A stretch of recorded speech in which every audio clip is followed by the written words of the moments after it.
Välkommen Edvin. Tack snälla, väldigt kul att vara här. Du, äntligen. Vilken succé det har blivit med Young Royals. Ja, det är lite bisarrt, men jag är supertacksam. Verkligen. Du såg en massa fans här utanför när du kom på morgonen. Ja. Blev du överrumplad? Var det sånt där som du bara... Det är så i ditt liv nu? Nej, jag kommer nog aldrig vänja mig vid det. Men de här har jag ju träffat förut. Så det är liksom familiar faces. Det är ett härligt sätt att starta morgonen på. Vad säger de då när du kommer så här? De är... Alltså jag har aldrig träffat någon som har varit liksom otrevlig eller något så här. Alla är supergulliga. Ja. De berättar liksom hur mycket serien betyder för dem och det känns helt storslaget. Vi ska prata mer om Young Royals alldeles strax. Men jag tänkte vi ska backa bandet lite grann också. För att du har varit med länge. Du är 18 nu. Men din första roll den fick du när du var 5 år. Jajamän. Mannen under trappan. Precis. Berätta. Jag tror vi har en bild därifrån också. Ja. Jag var 5 som sagt. Det var ju verkligen en slump. Det finns en väldigt etablerad rollsättare som heter Maggie Widstrand. Hon har castat i evigheter. Ja, titta. Där är du. Det var en liten sparv där. Ja, pytteliten. Maggie köpte en säng av några goda familjevänner till oss. Familjen Svanhagen. Okej. När hon var där och skulle köpa den här sängen så var de, jag tror att de var så här en vecka innan inspelningsstart av Mannen under trappan och hon hade inte hittat lilla Fabian liksom. Okej. Så hon frågade så här, känner ni någon liten 5-åring liksom? Och de bara, ja. Jag var alltid den som liksom satt upp shower och så här hemma. Du satt upp shower alltså som 5-åring? Ja, men jag hade lite skådespel redan innan jag började dyka upp på tv-skärmen. Men jag fick provfilma och fick den rollen och det på den vägen ner. Minns du något från den här inspelningen? För du var inte så gammal. Nej, jag är ju verkligen inte så gammal. Jag ser inte så jävla medveten ut där på den här bilden. Minns Jonas Karlsson dig? Jag vet inte. Jag tror inte det. Jag stötte ju på honom några år efter det där. På filmpremiären av Cockpit. En film som han gjorde. Och jag, lite så här ung och naiv, gick fram och bara, tjena Jonas. Här är jag. Han bara, hej. Så fick jag hjälpa honom. Men till slut så sa han, ja det är ju Fabian. Det var fint. Och det här var bara början. Så sen har vi sett det till exempel i Fröken Frimans krig. Där du var med i flera säsonger också. Då blir du lite större hela tiden också. För man växer mycket där. Det har vi också en bild på här. Ja. Det är verkligen sådär en karaktär som liksom blir äldre och äldre. Och där har vi då Gåsmamman tänker jag på. För hur många år har du varit med där nu? 6 år. Ja.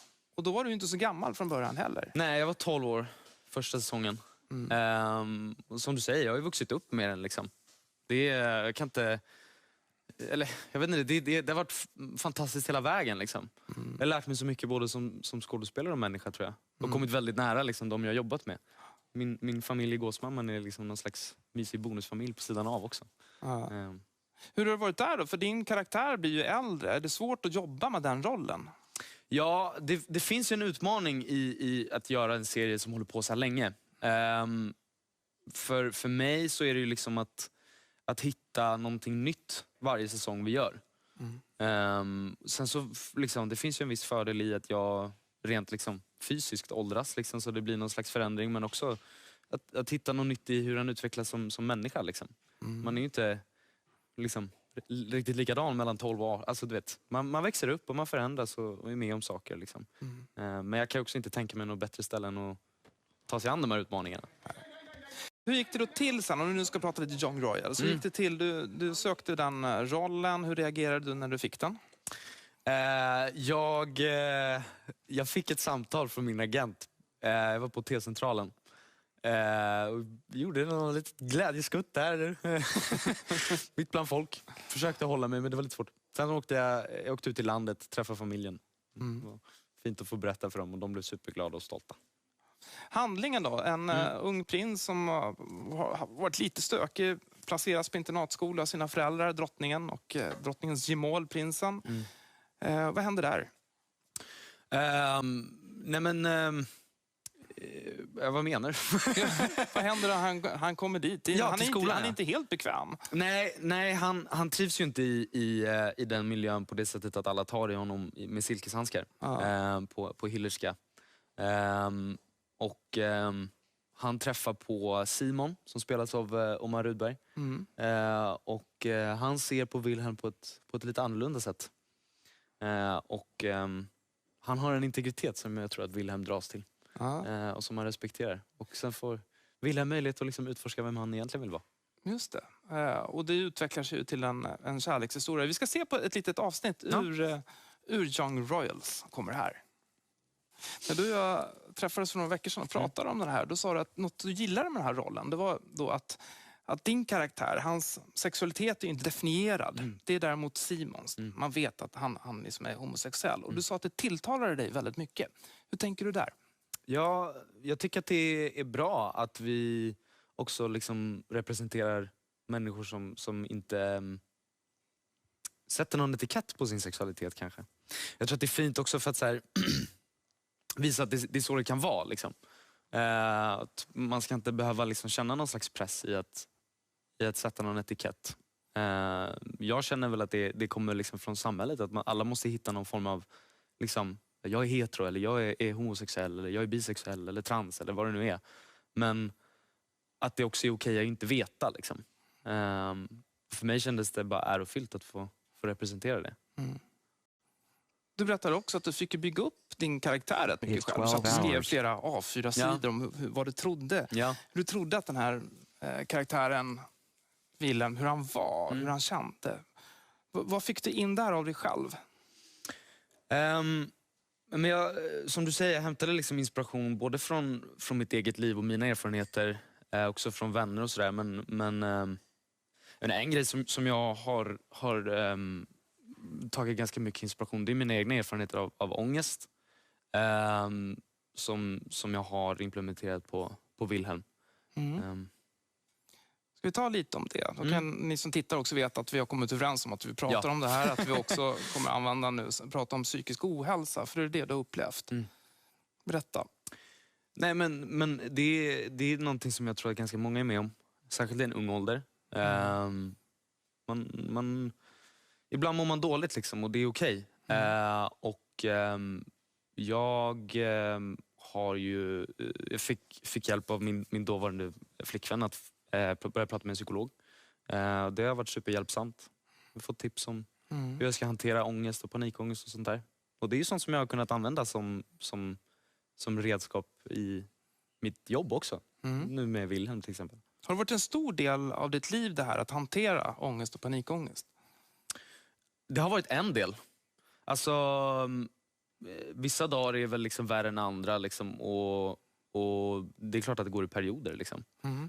Men jag skulle säga tack vare att jag också har liksom pratat med psykolog och liksom bett om hjälp och få mycket stöd från vänner och familj och sådär, så klarar jag mig. Liksom. Men jag vet inte, det är klart att det påverkar mig. Du sa också till mig att du är en rätt reflekterande person. Att vara en reflekterande person, att det kan vara jobbigt. Hur tänker du där? Men det kan bli jobbigt för att vissa saker behöver man kanske inte reflektera så mycket om. Om jag liksom går och reflekterar till den grad att det blir övertänkande, då kan det bli väldigt jobbigt för att det tar ju över. Liksom. Jag kan inte fokusera på det som är väsentligt. Men det är klart att det är viktigt att vara reflekterande ibland också. Men ibland måste man lära sig att liksom sålla det där. Liksom. Vad är väsentligt och inte? Det kan vara, eller det är väl en utmaning som jag stöter på till och från. Du har ju vuxit upp i en ganska vuxen miljö om man säger så. För att du började ju som 5-åring. Sen har ju de här alla tv-jobb och alla filmjobb, det har ju tuffat på. Hur har det varit? Alltså, det här är ju det bästa jag vet. Jag har ju så himla kul på jobbet, alltså varje dag. Så att det är ju starkt förknippat med glädje. Men jag tror också att det har liksom påverkat mig att växa upp i en sån vuxen miljö. Liksom. Det handlar ju liksom mycket om att ta ansvar. Och liksom jag har väl kanske växt upp lite snabbare än vad många andra i min ålder gör. Liksom. Ja. Du känner att du mår bra idag? Ja, det gör jag absolut. Och jag mår ju aldrig så bra som jag mår när jag är på set. Liksom. Men generellt så mår jag superbra. Vad händer härnäst nu då? Just nu går jag i skolan. Och du har inte valt teater? Nej, jag har valt beteendevetenskap. Ja. Jag går sambeteende och det gjorde jag för att jag tror att jag kan ha användning för det. Liksom. Jag jobbar med att porträttera verkligheten och porträttera känslor och att då studera liksom, känslor, var de kommer ifrån, var de grundar sig, det känns superviktigt. För någonting som intresserar dig verkligen? Absolut. Studera psykologi tycker jag är superkul. Så ställer den här frågan också, för annars så kommer alla att fråga mig liksom, kommer det säsong 2 av Young Royals? Jag förväntar mig inget svar, men jag måste fråga i alla fall. Jag förstår. Vi får se, jag hoppas på det. Jag lägger min röst på en säsong 2. Du stänger ingen dörr om man Jag säger stänger så. ingen dörr. Nej. Så om de kommer med ett kontrakt så skriver du på? Om det står rätt siffror? Ja.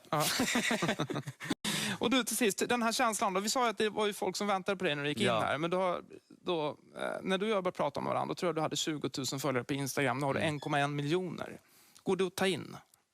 Nej.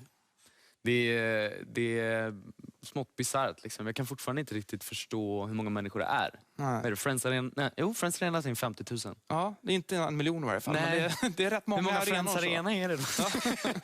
Ja, det är ett gäng. Nej, men det är ju kul. Vi får ju superfin respons. Och det värmer mig och mitt hjärta dagligen. Liksom. Så att jag är supertacksam. Även om det kan vara väldigt överväldigande ibland. Ja. Jag ser den ju jättestor i Sydamerika till exempel. Ja. Du, tack så väldigt mycket för att du ville komma hit, Tack Edvin. själv, Anders. Och härligt att du ville berätta allt det som du gjorde. Tack själv. Jag ska nu gå vidare till köket, nämligen till så Alexander kul. Pelli.